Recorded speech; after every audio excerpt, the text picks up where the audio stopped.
Welcome back to Chat Like a Native, the show where we dive deep into topics that help you speak and understand English like, well, like a native. Today, we're tackling something that I think can feel like one of the biggest hurdles out there, especially when you're in a professional setting. We're talking about phone conversations. Just think about it for a sec. No body language, right? No facial cues, just voices in real time. And often, let's be honest, the audio isn't perfect either. It can really feel like you're walking through a linguistic minefield, can it? But what if you could transform that panic, that nervous energy into, calm, confident poise? Imagine turning those tricky, maybe anxiety-inducing calls into just smooth, professional exchanges. Well, that's pretty much our mission today. We're going to break down why phone calls feel so challenging in English. And then, importantly, we'll arm you with really practical strategies, versatile phrases, and maybe even a complete mindset shift that will make you feel, well, completely in control. This deep dive isn't just about, memorizing vocabulary lists. It's about mastering a critical communication skill, a skill that genuinely opens doors in pretty much any professional context, whether you're, say, supporting customers, coordinating with your team, or even networking.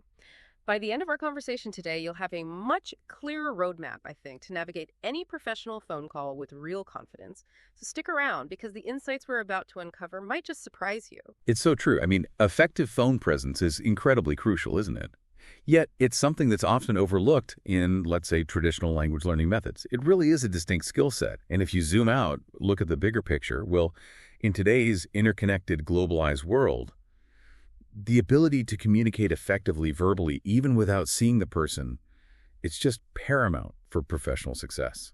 So today, we're going to help you understand not just what to say in these situations, but maybe more importantly, how to approach these conversations strategically, making every single interaction count.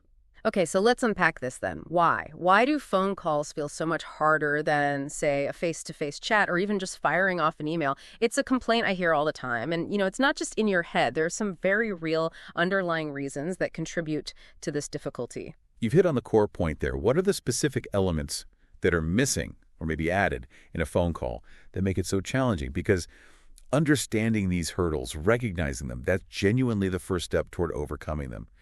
And one of the most significant, maybe the most obvious one, is the complete lack of visual feedback.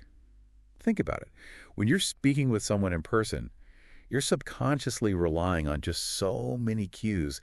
You see their facial expressions, a raised eyebrow, a slight smile, maybe a furrowed brow that tells you they're confused. You notice their hand gestures, their overall body language, how they're sitting or standing. Even the subtle movements of their lips as they form words can actually help you comprehend, especially if the audio isn't perfect. But on the phone, all of that just vanishes. Gone. Right. It's just sound. Exactly. And it's actually kind of shocking when you look into it. Studies suggest that a huge portion, some researchers say upwards of 50 to 70% of human communication is actually nonverbal. 50 to 70%. Wow. I know, right?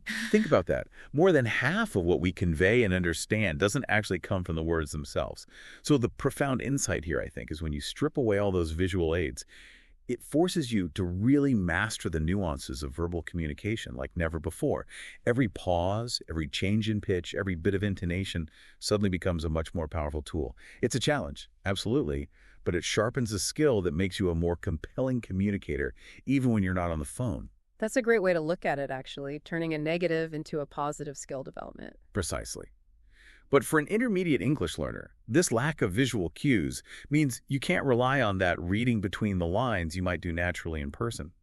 Your brain is relying entirely on auditory cues, just sound, words, and tone. And it's trying to infer meaning from those alone, which frankly can be incredibly exhausting. It's very mentally taxing. Yeah, I can imagine it. Your brain's working overtime. It really is.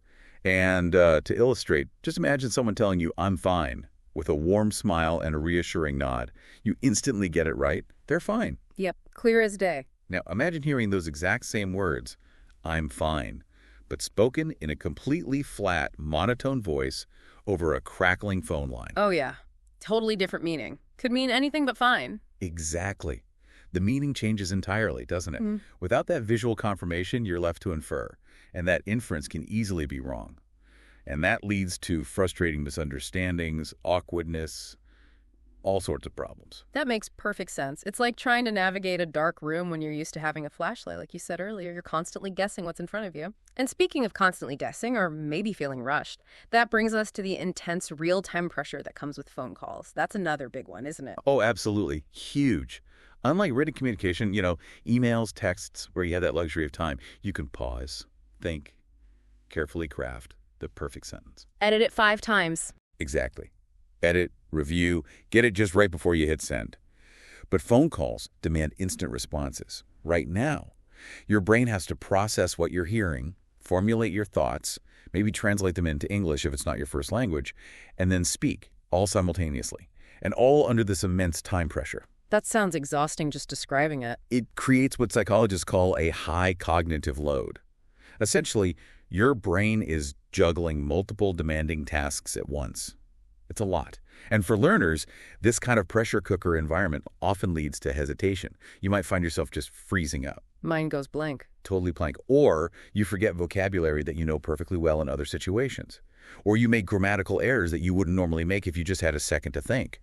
It creates this fear of making mistakes, which then, ironically, compounds the problem. It makes you even more anxious and even more prone to errors. It's a vicious cycle. It really is.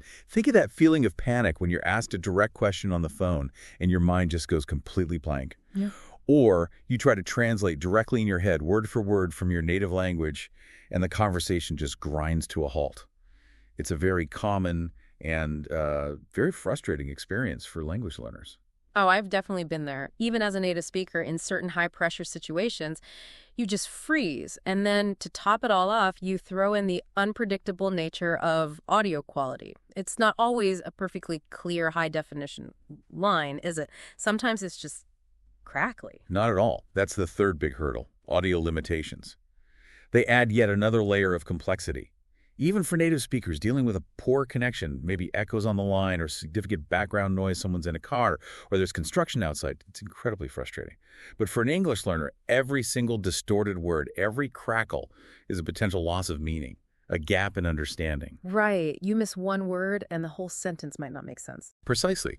It means you have to rely on even higher levels of auditory processing and inference, educated guessing, to try and piece together what's being said. It's like trying to listen to your favorite music in a really noisy restaurant, as you mentioned. It's hard enough to pick out the melody, let alone understand all the lyrics. Yeah, good analogy. Now apply that to a phone call where every word potentially matters for your job or a task. A crackling line, a dog barking loudly in the background on their end. Or someone typing really loudly while they talk to you. That drives me crazy. Oh, absolutely. These seemingly small things can compound the difficulty exponentially. They make comprehension a monumental effort, especially when you're already concentrating so hard. Okay, so we've identified the big 3. No visual cues, real-time pressure, and dodgy audio. Recognizing the challenges is key, I get that. But it's not about getting overwhelmed by them, right? It's about proactive steps, things you can actually do. Before you even dial or answer the phone, there are concrete things you can do to set yourself up for success. What's the first step? Because a little preparation goes a long, long way, I find. You're absolutely right. Preparation isn't just practical, it's also psychological. It genuinely helps to reduce that surge of adrenaline, that fight or flight response that can make your mind go blank. It allows your brain to focus on the conversation itself rather than battling internal anxieties or, external distractions. And the absolute first step, maybe the simplest, is to choose a quiet space. Sounds obvious, but maybe not always easy to do. It sounds incredibly obvious, but it's often overlooked, especially if you're working from home or on the go. You need to eliminate background noise wherever possible. Close windows, move away from busy areas in the office or house, let colleagues or family know you need quiet for a bit, and if you have them, absolutely use headphones. Good quality headphones, preferably with a microphone. Why are headphones so important? Well, minimizing distractions is crucial because it allows for much better focus on the auditory input, which, as we just established, is pretty much all you have on the phone. This dramatically reduces your cognitive load, that mental effort your brain has to exert just to hear properly.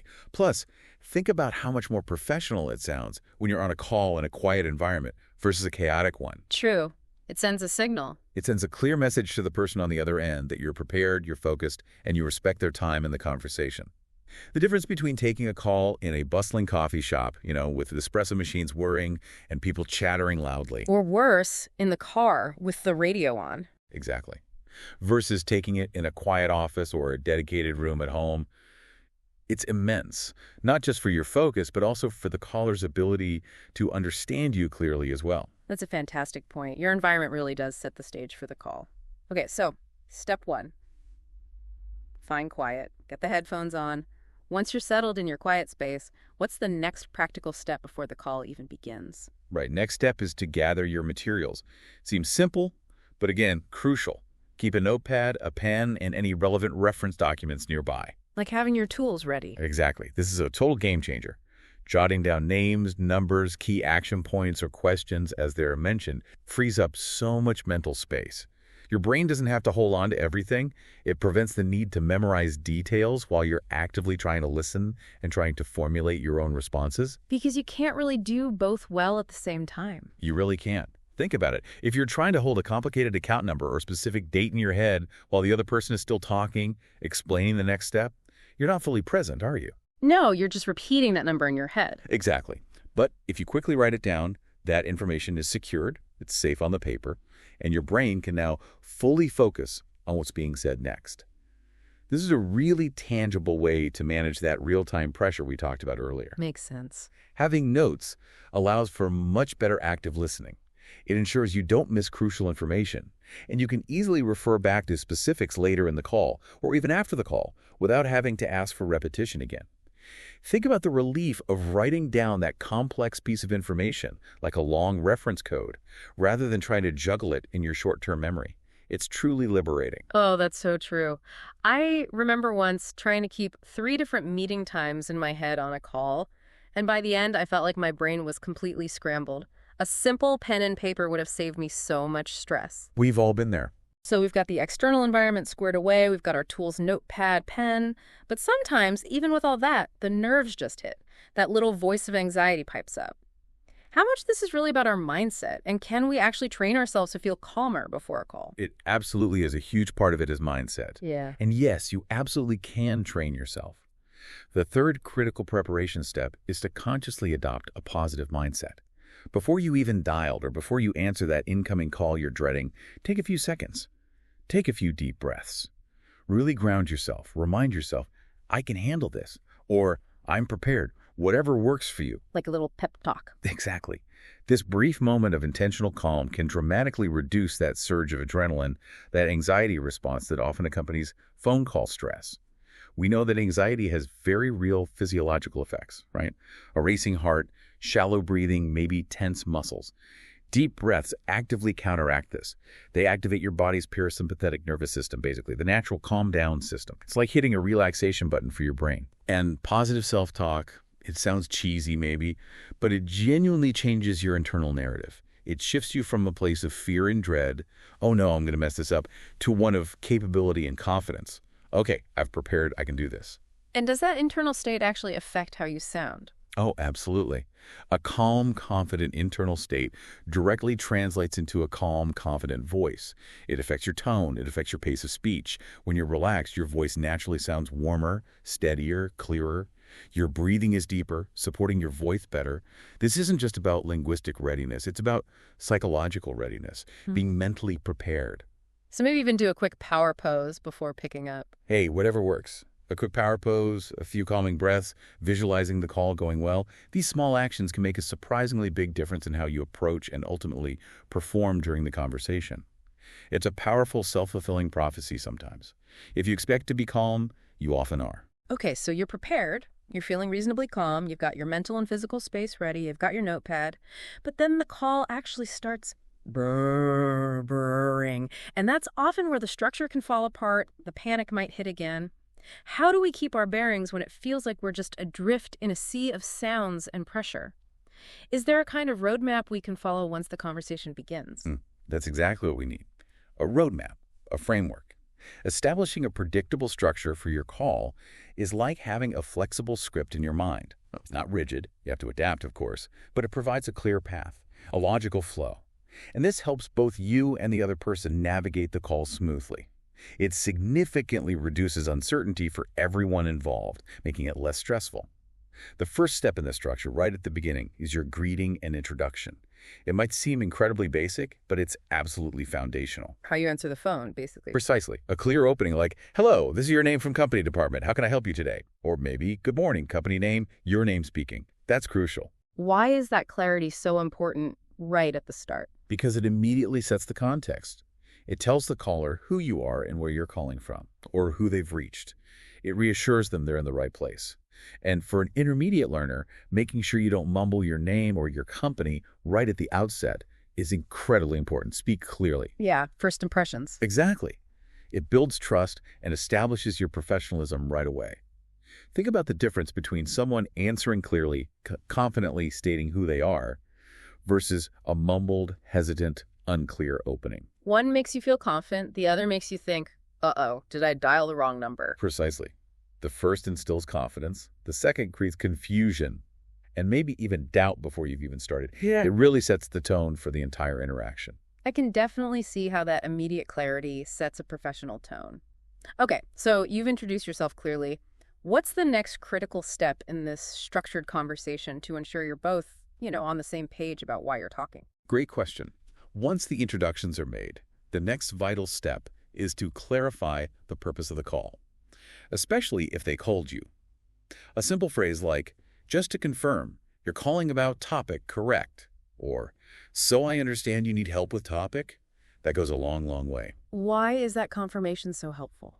It demonstrates active listening right from the start.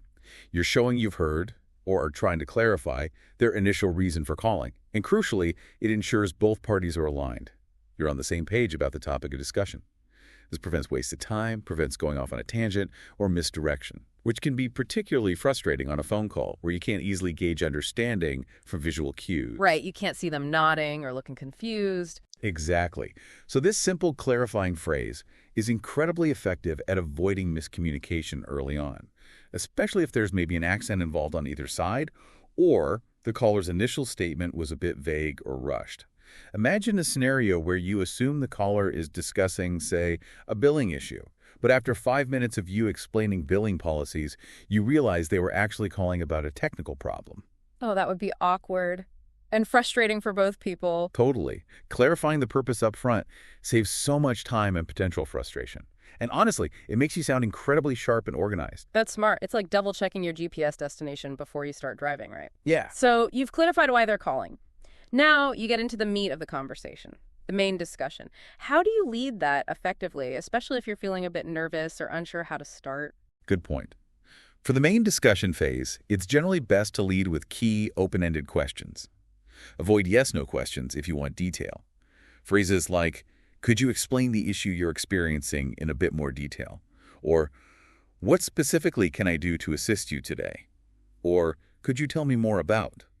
These encourage the caller to provide details. Giving you more information to work with. Exactly. It gives you more information to understand the situation fully, and it clearly shows them you're ready to listen actively and engage with their problem or request. Leading with a clear, open question also prevents those awkward silences right after the initial pleasantries. It avoids that feeling of, "Okay, now what?" which can be particularly unnerving when you're still developing your fluency. It gives the conversation direction. Precisely. It provides a natural hook for the conversation to move forward smoothly. For example, in customer service, instead of just, "What's wrong?" Try, "What seems to be the problem with your account today?" Slightly softer, more open. Right. Or in a team coordination call, maybe, "Could you walk me through the progress you've made on that project?" The goal is to invite them to speak, giving you more context and information to work with. Those open-ended questions definitely invite a more detailed response, which is helpful. But Mm-hmm. what about those moments within the main discussion when you need to step away for a second, maybe look something up or pass the call to someone else? Those hold and transfer phrases can feel a bit awkward if you don't know exactly what to say professionally. Yes, those transitions are important to handle smoothly. These hold and transfer phrases are absolutely essential professional courtesies.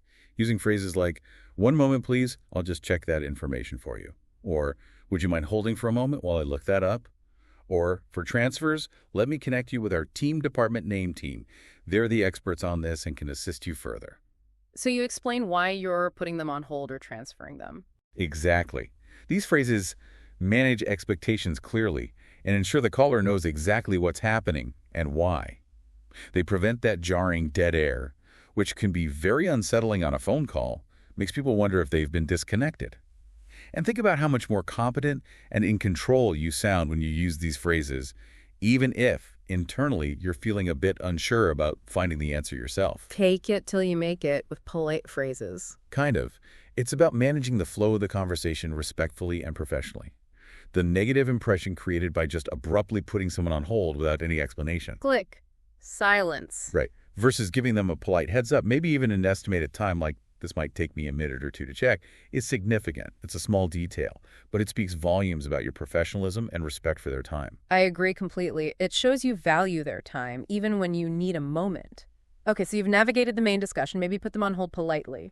Now, as the conversation wraps up, how do we ensure everything is crystal clear and we leave that positive professional final impression? Excellent question. That brings us to the crucial final stages: confirmation and closing. Before ending the call, it's absolutely vital to recap any decisions or actions. Phrases like, okay, so just to confirm, we've agreed that I will action. Is that correct? Or summarizing, so the next step is action. Is there anything else I can help you with today? Double-checking everything. Precisely. Recapping confirms understanding for both parties and ensures all actions and commitments are crystal clear. This simple step prevents ambiguity and helps ensure there are no missed appointments, forgotten action items, or misunderstandings due to unclear communication at the end. Avoids problems later. Exactly. Offering further help, is there anything else, is also a hallmark of excellent service and leaves a positive final impression. And then a clear closing phrase like, thank you very much for calling, have a great day, or thanks for your time, goodbye.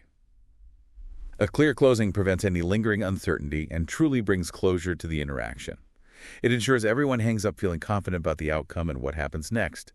It's the professional way to sort of put a bow on the conversation. Okay, that structure makes a lot of sense. Greeting, clarify purpose, main discussion with holds transfers if needed, and then confirmation closing. It provides a real anchor. Now, let's get into the nitty-gritty, as they say, the actual words and phrases. Because having the structure is great, but filling it with language that makes you sound like a pro? Yeah. That's key.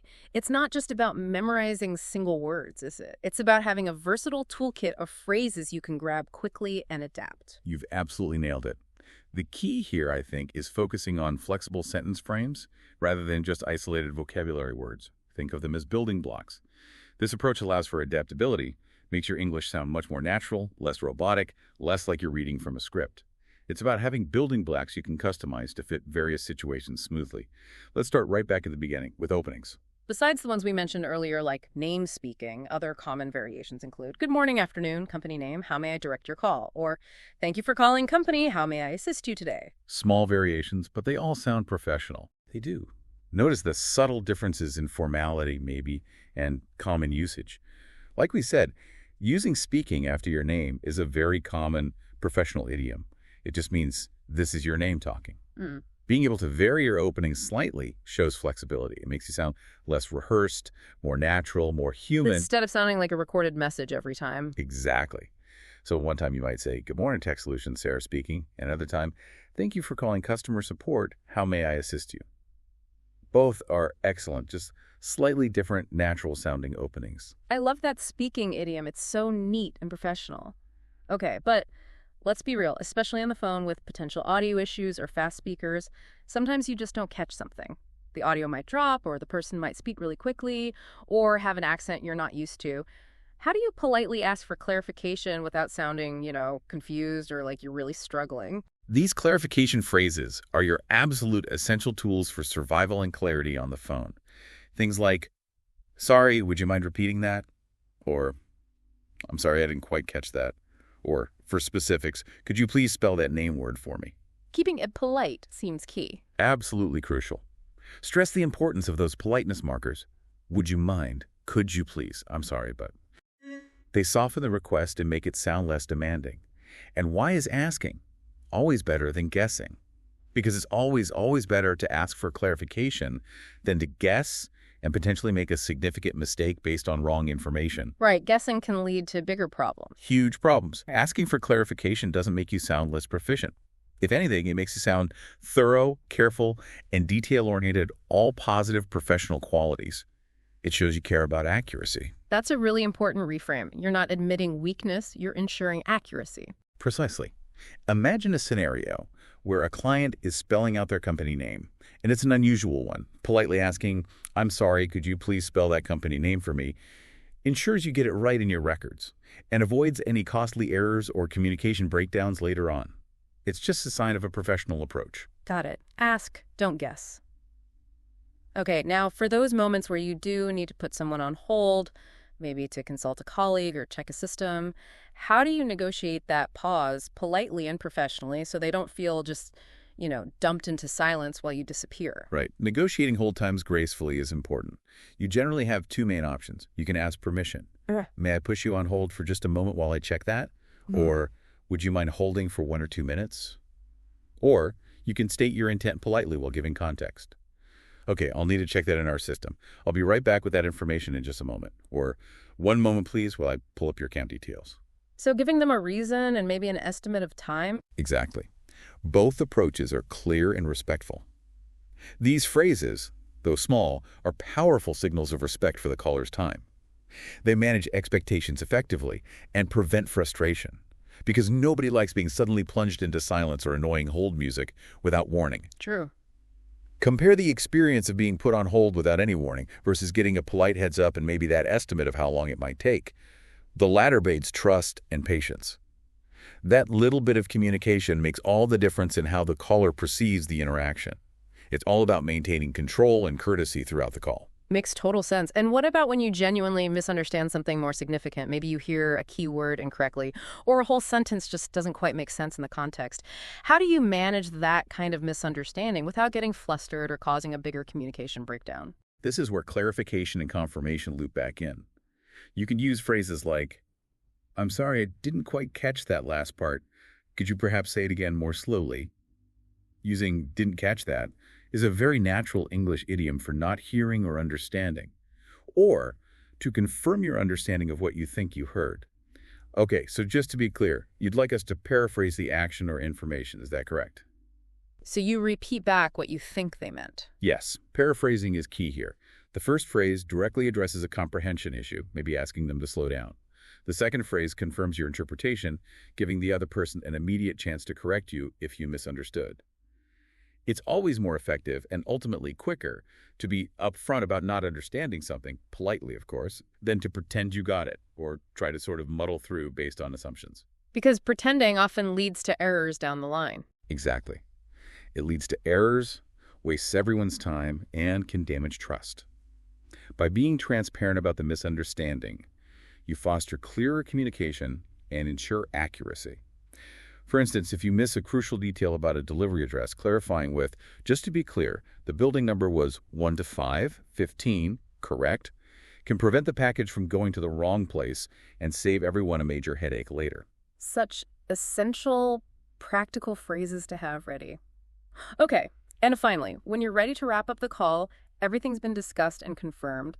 What are some graceful ways to close that leave that positive, professional last impression? Right. The closing is your final touch point. Simple, polite phrases like, "Thank you very much for your time today," or "It was good talking with you. Work well." Offering future help is also good.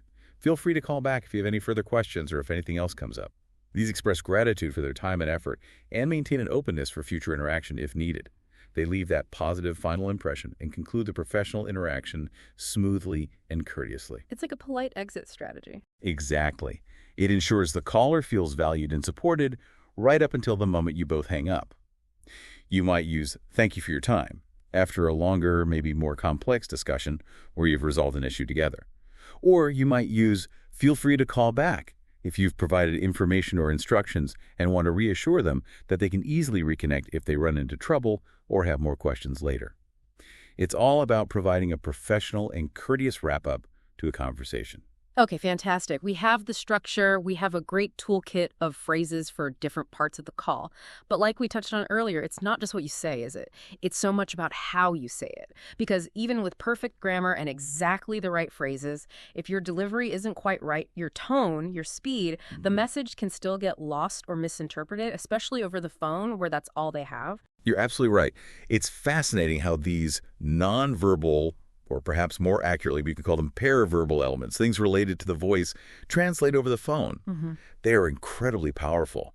They're crucial for conveying professionalism, warmth, and clarity, perhaps even more so without visual cues like a smile or nod to back them up.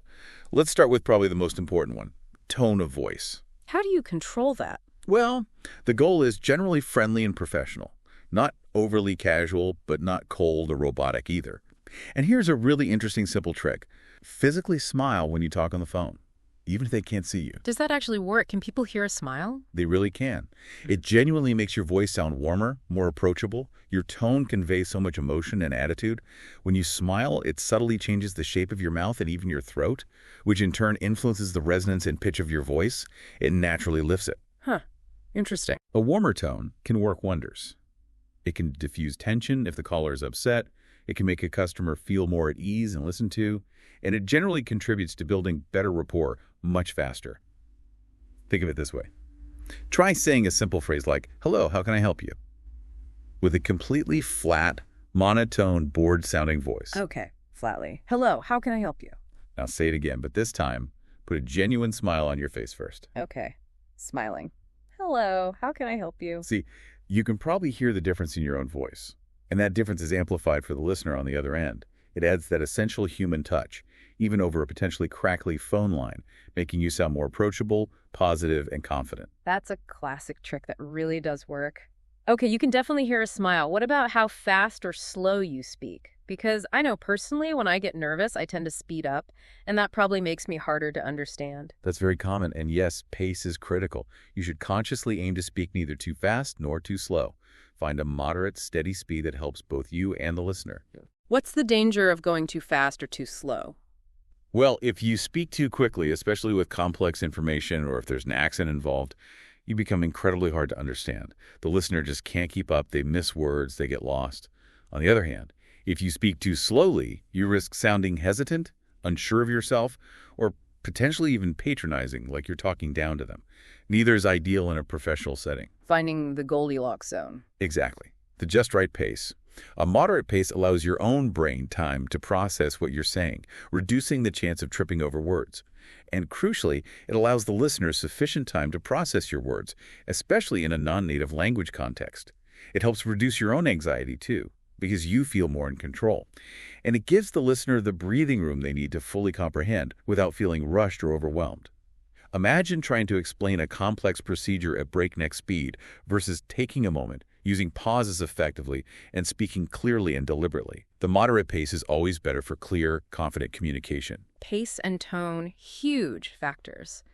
And then there's the simple act of how clearly you pronounce your words. Sometimes on a bad phone line, even native speakers can struggle if someone isn't enunciating clearly, if they're mumbling. Indeed. Enunciation is paramount over the phone. You really need to practice speaking with crisp consonants and full, clear vowels to compensate for any potential audio quality loss or background noise. So making sure you finish your words. Yes, precisely. Precise articulation makes your words much clearer and easier to distinguish, especially when the line might be crackling or there's some interference. Focus particularly on sounds that are often swallowed or unclear in rapid speech, things like the ends of words, like T's and deads, or certain consonant clusters that can blur together. Clear enunciation minimizes the need for repetition. Sorry, could you say that again? Which saves time and frustration and improves the overall efficiency of the communication. It's truly an act of clarity and consideration for the listener. Can you give an example? Sure. Think about the difference between saying, "I need the report," with the final T sounds very soft or dropped, versus saying, "I need the report," with a clear, crisp final T. The second is much easier to understand, especially if the connection isn't perfect. That clarity can be the difference between understanding and misunderstanding, especially on a poor connection. That makes sense. Pay attention to the details of pronunciation. Okay, so we have tone, pace, enunciation. But how do you know if you're actually hitting all these notes correctly? It's hard to judge your own voice accurately sometimes. How do you get that objective feedback that really helps you improve? This brings us to a key practice strategy, one that many people shy away from but is incredibly effective. Try recording yourself. Use your phone's voice recorder app or any simple recording tool. Record yourself doing practice calls, maybe reading a script or role-playing. Then, and this is the crucial part, listen back to it objectively. Listen specifically for your tone, your pace, your rhythm, your enunciation, and your clarity. Listening to your own voice can be painful sometimes. It can feel a bit awkward at first, definitely, but it provides incredibly valuable objective feedback. You hear yourself much more like how others hear you. This often reveals habits, both good ones and bad ones, like maybe speaking too quickly, using too many filler words, or having a monotone pitch that you might not even be aware of otherwise. This self-assessment process dramatically accelerates improvement because it allows you to make targeted adjustments.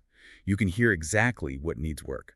It's a fundamental feedback loop that many professional communicators, like actors or public speakers, use all the time, and it's readily available to everyone with a smartphone.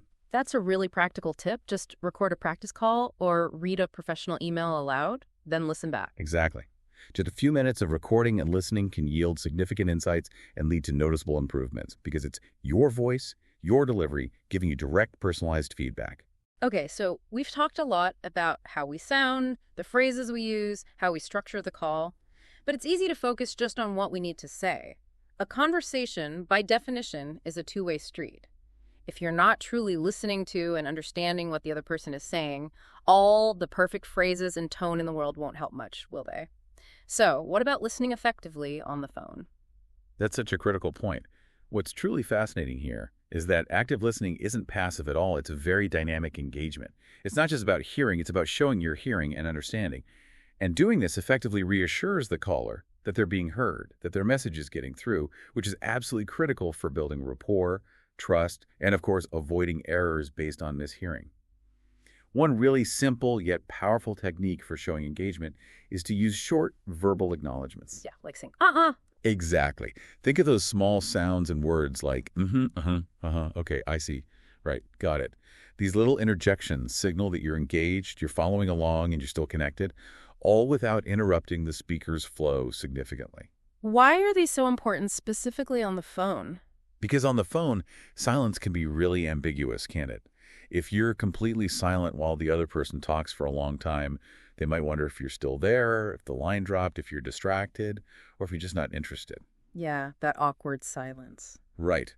These small acknowledgments fill that potential void positively. They provide continuous feedback to the speaker that you're connected, you're attentive, and you're processing what they're saying. For example, imagine someone is explaining a complex issue, and you periodically interject with a quiet, or okay, or I see. It makes the speaker feel heard, validated, and encouraged to continue. Compare that to listening in complete dead silence. It feels very different for the speaker. These little sounds keep the conversational energy flowing.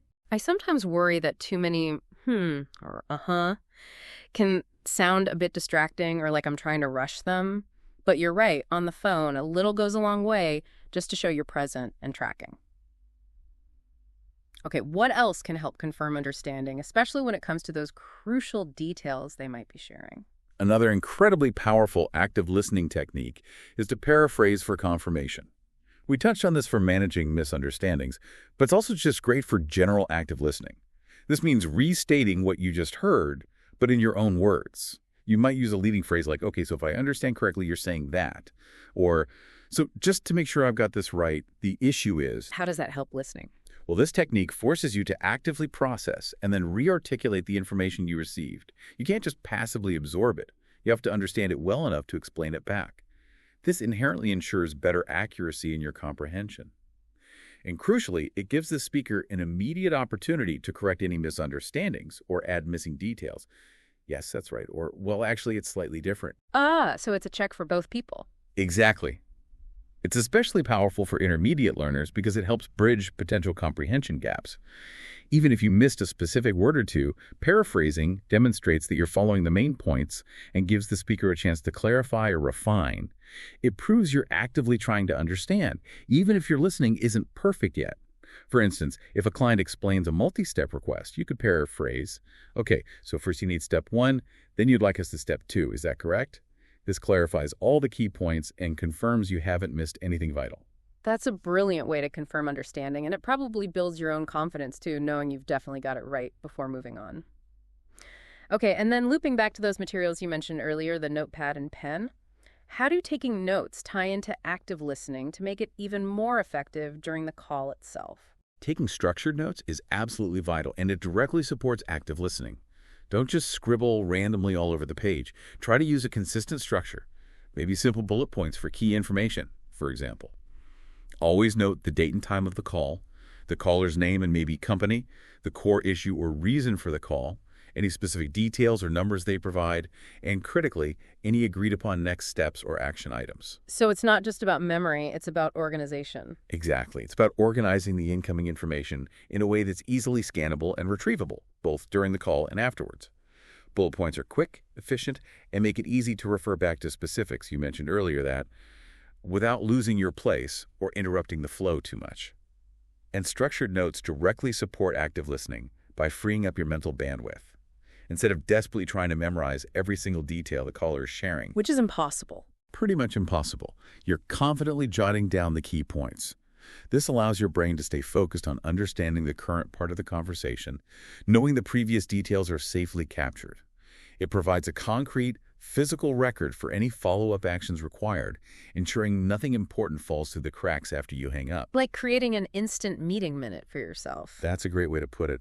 A simple template in your notebook could be date, caller, contact, issue, details, action next step, by whom, when. Having that structure ready makes it easy to capture the essential information quickly and effectively while you listen. Okay, that makes sense. Use notes not just for memory, but to actively support your listening. But, the real world isn't always a perfectly quiet studio or office. What happens when things get noisy unexpectedly or you get interrupted? How do you maintain professionalism and keep the conversation on track in those less than ideal, sometimes slightly chaotic moments? That's a really practical concern, isn't it? This leads us to consider how to maintain professionalism and, importantly, conversational control in those less than ideal situations.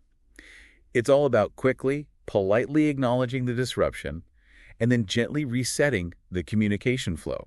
So if noise suddenly arises, maybe loud construction starts outside your window, or you hear a lot of commotion on the caller's end, don't just struggle through or pretend you understood everything. A polite phrase like, "Pardon me, there's suddenly some noise here. Could you possibly repeat what you just said?" Or if the noise is on their end, "I'm sorry, it sounds like there's some background noise there. I didn't quite catch that last bit." So you address it directly, but politely. Yes. Directly addressing the issue shows awareness and demonstrates you're prioritizing clear communication. Using "pardon me" or "I'm sorry" is a polite lead-in that softens the interruption. It seeks clarity without blaming the caller or making them feel awkward. It's always crucial to be proactive rather than just guessing or pretending you understood when you didn't because of noise. That just leads to errors. This saves time and prevents mistakes, keeping the conversation efficient and accurate. Imagine a loud siren goes off outside your window while you're on an important call. Quickly saying, "Pardon me, I just heard a loud siren outside. Could you repeat the last sentence, please?" is far more effective and professional than missing key information. That's a good, simple phrase to have in your back pocket for those moments. Okay, and what if the interruption is actually on your end? Like maybe your dog unexpectedly starts barking, or a child calls out for you, or the doorbell rings right in the middle of the call. How do you handle that gracefully? Right? Interruptions on your own end happen, especially when working from home. The key here is to apologize briefly and sincerely, and then refocus the conversation as quickly as possible. Something like, "Oh, I do apologize. That was my dog doorbell. Sorry about that interruption. I'm back now," you were saying. Or simply, "So sorry about that noise. Please continue." Keep it short and get back on track. Exactly. A brief apology acknowledges the disruption and shows consideration for the caller's time and the flow of the conversation.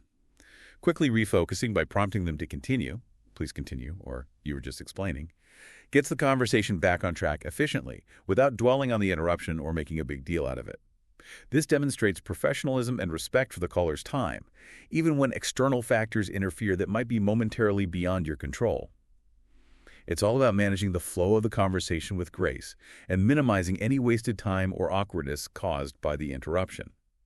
So if a delivery person knocks loudly, you can quickly say, "Apologies, I just had a knock at the door. I'm fully focused again now. Please go ahead." It's concise, polite, and effective. Good advice. Acknowledge, apologize briefly, refocus. Okay, another common concern, maybe one of the biggest for many learners, is understanding different accents on the phone.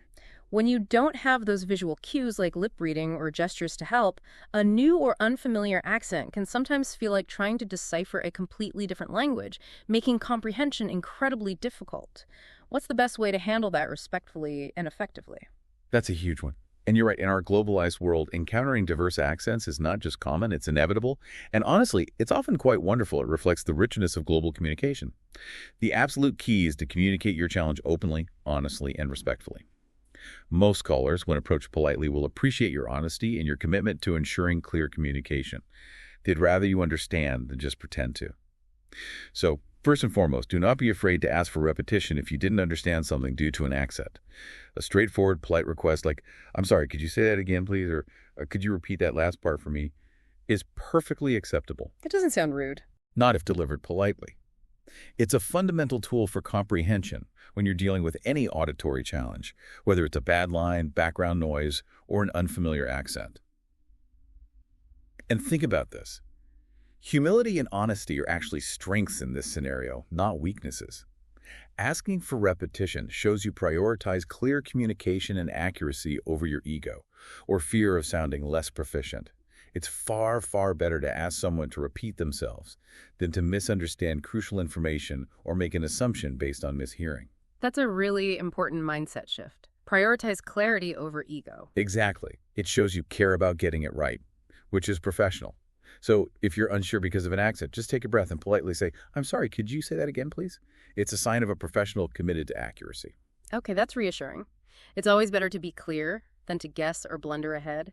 But what if it's not just one specific word you missed, but the general pace or the overall flow of their speech, combined with the accent, that's making it consistently hard to follow along? That's a great question. In that situation where the issue is more about the pace or rhythm, you can politely request slower speech. And framing it honestly often helps. A phrase like, "I'm sorry, I'm still improving my English listening skills, especially with different accents. Would you mind speaking just a little more slowly, please?" is very effective. Explaining why helps. Yes, providing that brief context, "I'm still learning, improving," Okay. and politely explaining the reason for your request often makes the caller more empathetic and much more willing to adjust their pace for you.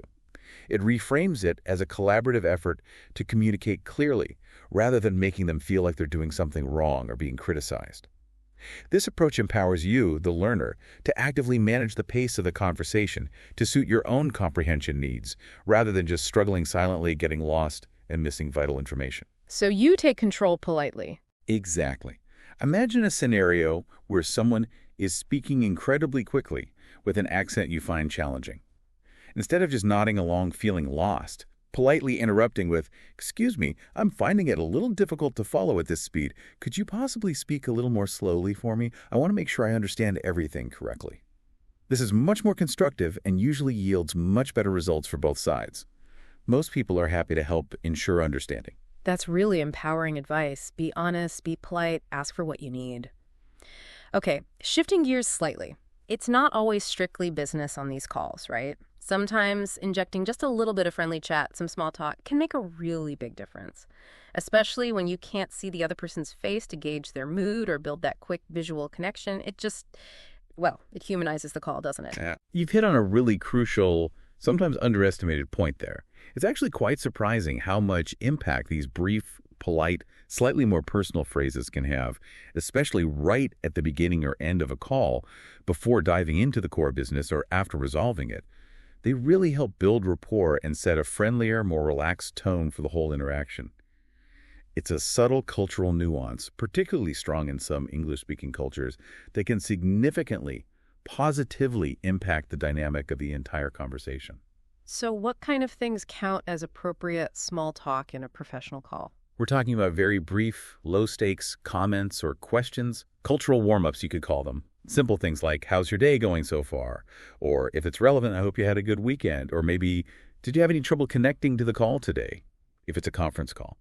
Nothing too personal, just light and friendly. Exactly. These are low-stakes questions that show genuine interest beyond the immediate transaction or task at hand.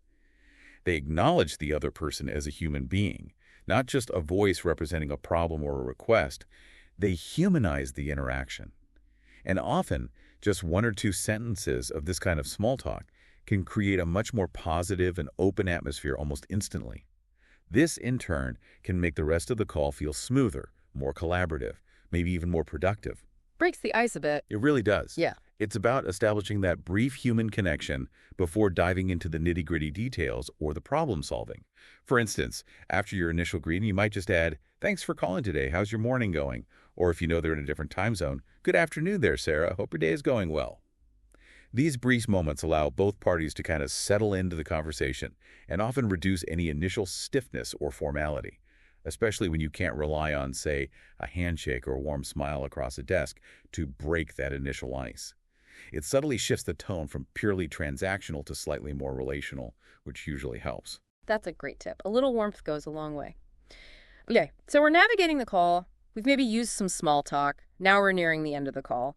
But as you said earlier, it's not really over until everything is perfectly clear, is it? Because that final impression, and especially the clarity of any next steps agreed upon, can really define the overall success of the interaction.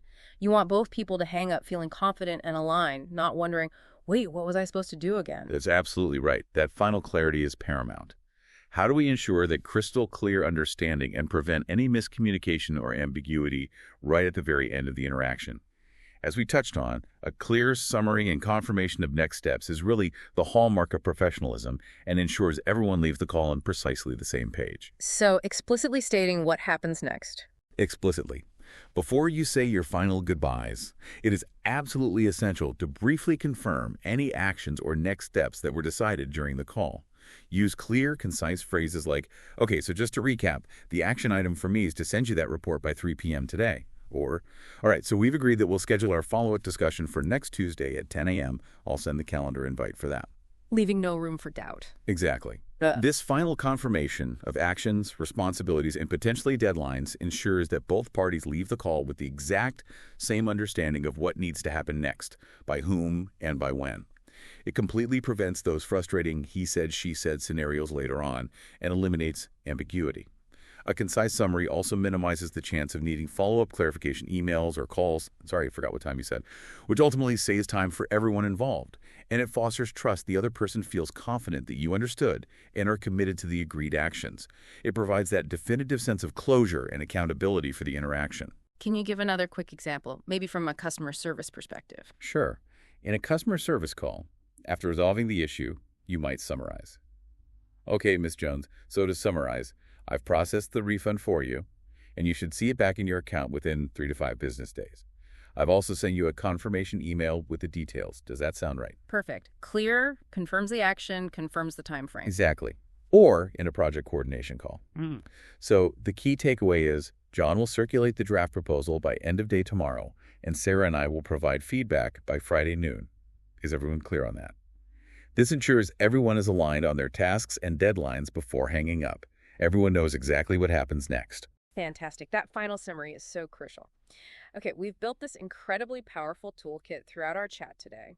Understanding the challenges, preparing effectively, structuring the call, mastering key phrases, controlling tone and pace, listening actively, handling disruptions, managing accents using small talk, and summarizing clearly. But the real question now, the million-dollar question perhaps, is how do you use all this? How do you take it from theory in a podcast to practice in the real world? This next segment for me is the true game changer. It's about the concrete, actionable steps to turn all this knowledge into confident, fluent, real-world communication on the phone.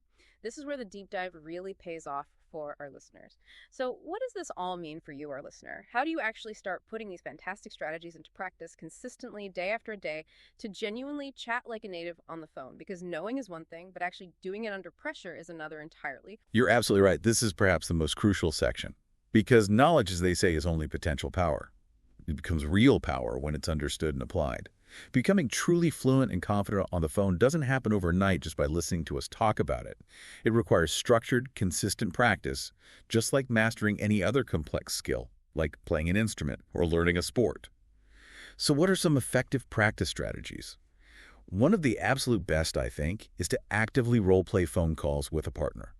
Find a language exchange partner, a tutor, a colleague, or even a patient friend. Simulate real calls. Exactly. Simulate realistic, professional phone call scenarios, and importantly, swap roles. One person can be the customer service agent, the other the caller with a problem. Then switch. One person schedules an appointment, the other takes the booking. Then switch. Why is swapping roles helpful? Because it provides a safe, low-pressure environment where you can try out all the new phrases, the structure, the active listening techniques we've discussed without the fear of real-world consequences if you stumble. Making mistakes in practice is good. That's how you learn. And swapping roles is especially beneficial because it builds empathy. You start to understand the conversation from both perspectives, what it feels like to be the one asking potentially awkward questions versus the one trying to provide clear answers under pressure. This active, interactive practice solidifies learning far more effectively than just passively listening or reading about it. It truly builds that linguistic muscle memory. So you could practice scenarios like handling a complaint, requesting specific information, or making arrangements. Absolutely. The more varied the scenarios you practice, the more prepared and flexible you'll become for whatever real calls throw at you. The more you practice, the more automatic those phrases and structures will become. Role-playing sounds incredibly practical, and maybe even a bit fun if you do it with the right person. But what about when you don't have a practice partner available? Or maybe you want to specifically train your ear to different accents, or get used to the rhythm and intonation of natural, professional English speech? Great question. For solo practice, or for focusing specifically on listening and pronunciation, shadowing exercises are your best friend. This technique involves listening to recorded audio of professional calls. You can often find good examples online, maybe from BBC learning resources, business English websites, or even clips from movies or TV shows depicting professional calls. And what do you do with the recordings? You listen to a short segment, maybe 1 or 2 sentences, and then you immediately try to repeat it exactly as you heard it. You mimic the speaker's intonation, their rhythm, their stress patterns, their pace, as closely as possible. Like being their echo. Exactly, like being their verbal echo or shadow. This technique helps you internalize the natural patterns of spoken English. By actively mimicking native or highly proficient speakers, you're not just training your mouth muscles to produce the sounds correctly, but you're also training your ear to pick up on the subtle nuances, the music of natural, professional spoken English. This directly enhances your pronunciation, your fluency, and your overall listening comprehension, because you start to anticipate the natural patterns. It allows you to sort of borrow the cadence and flow of experienced speakers. Where can people find good audio for shadowing? Just search online for things like professional phone call examples, business English phone call audio, or telephone English practice. You'll find a wealth of resources, often with transcripts, which can be very helpful too. Start with short, clear examples and gradually move to more complex ones. That's a great way to drill those natural patterns and really fine-tune your ear and your delivery. Okay, and finally, for those moments when you know exactly what you need to say, like a standard procedure you follow often, or a common request you make, but you're worried about how you'll say it smoothly under pressure, or you just want to feel super prepared for those predictable situations, what's a good strategy then? For those predictable common scenarios, creating and rehearsing scripted drills can be invaluable. This means actually writing out mini scripts for situations you frequently encounter or anticipate. Think about common tasks like booking appointments, making a simple inquiry, leaving a clear voicemail message, or handling a standard customer complaint or request. Write down the key phrases and sentences you would typically use in that situation. Like creating your own phrasebook for specific tasks. Exactly. And then the crucial part is to rehearse these mini scripts out loud. Practice saying them until they feel comfortable and natural. These scripts provide a fantastic safety net. When you're in the real situation, you don't have to scramble for words or worry about structuring your thoughts. You have a practiced response ready to go. This allows you to focus more of your mental energy on listening to the other person and on your delivery, your tone, your pace, rather than getting bogged down by content generation in the moment. So it reduces the cognitive load again. Precisely. It helps you build a bank of ready-to-use, reliable responses that become almost automatic over time. Rehearsing specific scenarios builds immense confidence for those common situations. It prepares you for predictability, making those routine calls much less stressful. Could you give a quick example of a mini script? Sure. A simple one for booking an appointment might be, "Hello, my name is your name. I'd like to schedule an appointment with doctor's person's name regarding brief reason, please. I'm available on mentioned days times. Could you let me know what times work?" It's simple, direct, covers all the key info, and if you practice it, you can deliver it smoothly and confidently. That makes so much sense. Practice makes prepared. Wow, what an incredibly detailed deep dive this has been. We've really unpacked everything, haven't we? From understanding why phone calls feel so uniquely tricky in English, to setting up your environment for success, mastering those essential key phrases for every stage, managing your tone and pace, becoming an active listener, handling unexpected noise or accents, using a bit of small talk, and crucially, ending with crystal clear summaries. It might seem like a lot of information to take in all at once, but remember, each strategy, each phrase, each tip is just a practical building block. Each one helps you build towards that goal of genuine confidence on the phone. Absolutely. And if we connect this back to the bigger picture, ultimately, every single phone call you make or receive is a fresh opportunity to practice and improve.